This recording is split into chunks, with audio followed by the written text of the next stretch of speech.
What's up, guys? This is Andy with Andy's Auto Care Plus. I'm coming at you guys with a different style of video, as you noticed from the title. I'm going to be doing a suspension lift on my 97 Sidekick Sport. I have already done a body lift. I did a 2-inch body lift on it. Now I'm getting ready to do the suspension lift. I didn't do a video of the body lift just because I found so many different videos of it, but I didn't see very many videos of a spacer lift. So I'm gonna show you guys what I've come up with. Hopefully this works. We're gonna kind of go through it together. So what I'm gonna be doing is I'm gonna be installing a 2-inch spacers on those springs there. I'm not gonna do the shocks yet. I am gonna replace those at a later day. But first place we start, what I first did was I got it up and I power washed everything, of course, to try to get everything as clean as possible, but that's just me. So we're gonna take this off. It's a 17 millimeter socket on one end, and I'm gonna put a 17 millimeter wrench on the other end. So we're gonna get those popped loose. Let's see if I can do this without totally messing up this camera here. So let's see here. All right, so first thing I did was I soaked it down with PB Blaster. This stuff's fantastic. Sorry, there's a UPS guy driving by. Hopefully that doesn't interfere too much, but all right, we're gonna get this going here. And I'm gonna be using standard tools because, you know, I don't have air stuff, so.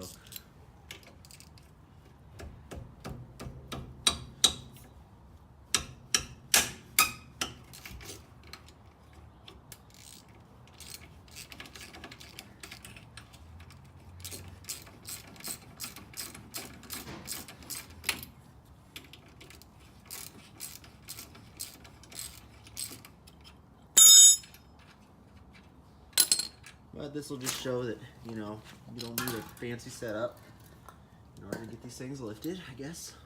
Take that out, let it sag, and put everything back together on it. Well, these shocks are still good. They got pressure, so that's good.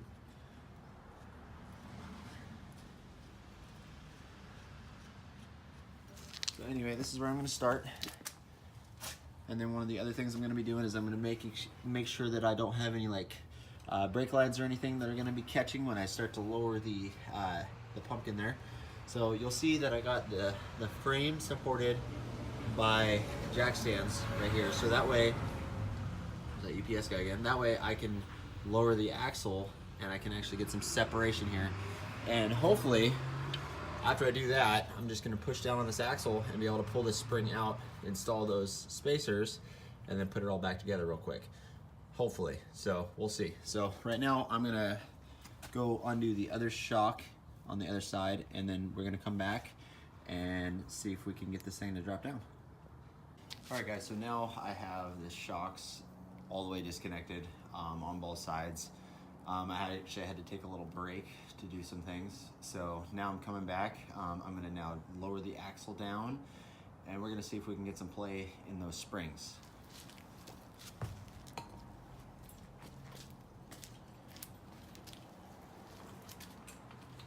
I'm gonna go very slow, just be careful since it's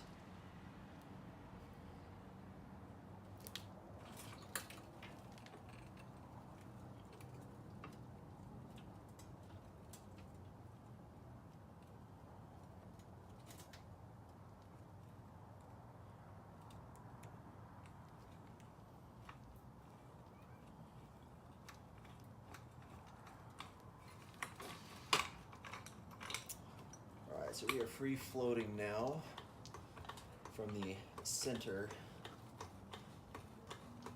Put some pressure back on it.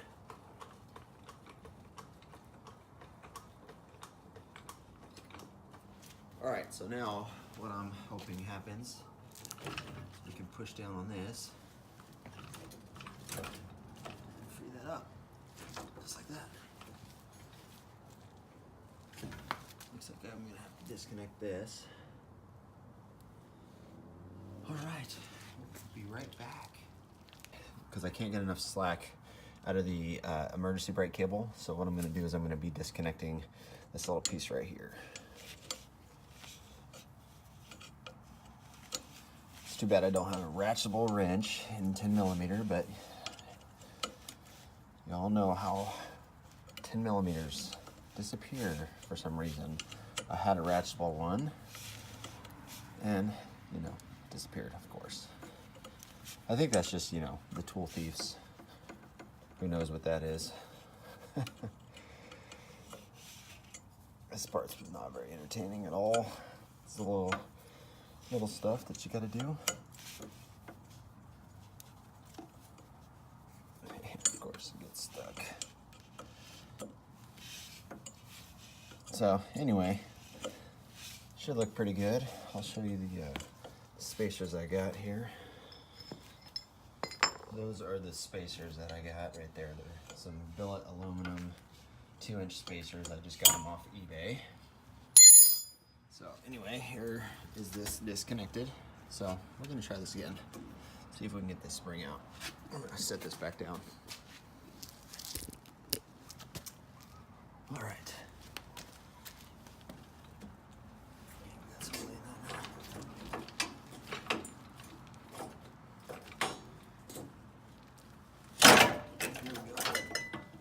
All right, spring is out. I'm not gonna go through and paint these or nothing like that. I'm just gonna call it good with what they are. So maybe later.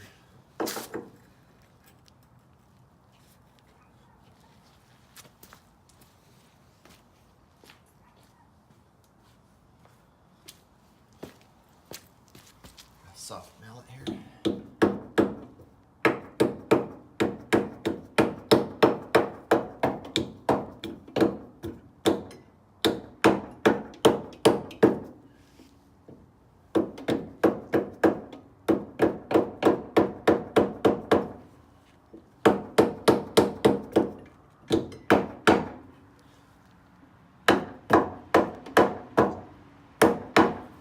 Go. So now that these are in place right there, I'm probably gonna have to get some assistance in order to get this spring in there. So I'm gonna go grab somebody out of my house. We're gonna come back in. Actually, I think I did. I put those on upside down. What a dork. Anyway, I'm gonna flip those around, get some help, and we'll get this put on. All right, so what I ended up having to do is I also disconnected this top bracket right here so that it give me as much room as possible. I now got some help. I flipped that around. I don't know why I put it on backwards in the first place, but anyway. So all right, here we go. Hopefully this works, we'll see.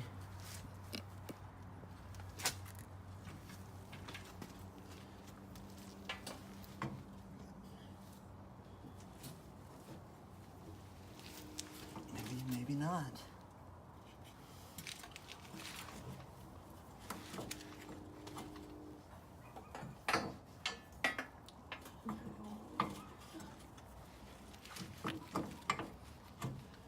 All right, so maybe that's not gonna work. I'm gonna see if I can get some more. Let's see here. Hang on a second. Dad. Let's just stop.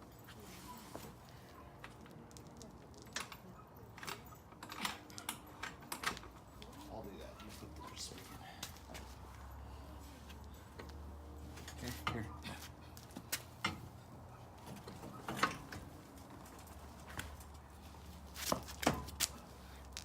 It's so close. Wait. I think I can get it. Right here, it's lower than up here. A little more. We're so close. All right, so what we had to do, we got it in there. I had to basically put all my weight on here and kind of bounce in order to finally pop it past there. So it's doable without a spring compressor. I mean, just take your time, don't get frustrated with it. So now what I'm gonna do is I'm gonna go work on the other side and see if I can get that other side to, maybe it'll be easier since this one's already in. I guess we'll see. So, all right. I'll probably just speed this one up and show you fast, go through it real quick so you don't get too bored with this video, which is already kind of being long. Anyway, all right.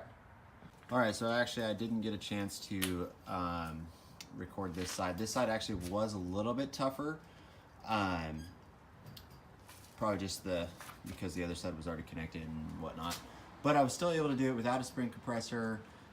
It is good to have an extra hand or an extra person to kind of push down on it. That's good. One thing I did notice, let me get in here with the light. Let's see here. So this line back here, which is the basically the air to make sure that you have air in your pumpkin. I'm sorry, I'm drawing a blank. Anyway, this line actually came off, so make sure that you put this back on if you're doing this, or take it off in the first place, because that actually was creating, it wasn't going down as far because that was on still. And so I got their shocks reconnected. They don't look too bad. They are fully extended right now. But like I said, I'll get some longer shocks, but I'm noticing that if I do get longer shocks, probably gonna need to do something about this line for sure. Right there, so it's not focusing, but whatever. So anyway, all installed, I'm gonna get the tires on and we're gonna see how this thing looks.